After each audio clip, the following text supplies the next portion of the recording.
Қайырлы күн достар. Бүгін өте дәмді сүзбеден сырники дайындайтын боламыз. Сырники дайындау үшін әуелі 400 грамдай сүзбені алып, түйіршіктерін жазып аламыз. Содан соң 4 ас қасықтай қант саламыз және 1 ас қасық сахарная пудра қосамыз. Барлығын жақсылап араластырамыз. Оның үстінен 4 ас қасық манная крупа саламыз, 2 жұмыртқа қосамыз. Барлығын араластыруымыз қажет.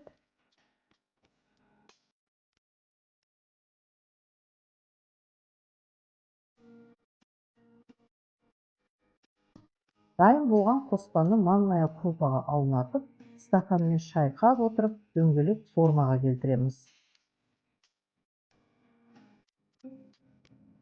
Содан соң табаны май құйып қыздырып, шетінен табаға сыйғанынша орналастырамыз. Астыңғы жағы қызарған соң екінші бетіне аударып қуырамыз.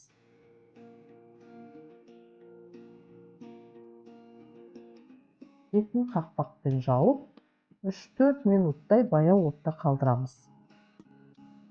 Дайын болған сырниктерді тарелкаға салып, сахарная пудраны електен өткізіп үстінен себеміз.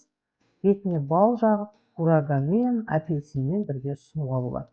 Міне достар, өте керемет, дәмді, ерекше сырниктер дайын болды. Міндетті түрде жасап көріңіздер. Менің ерекше рецепттерімнің бірі. Видеоны аяғына дейін көргендеріңізге рахмет. Каналыма жазылып, лайк қоюды, комментарий жазуды ұмытпаңыздар. Келесі кездескенше аман болыңыздар.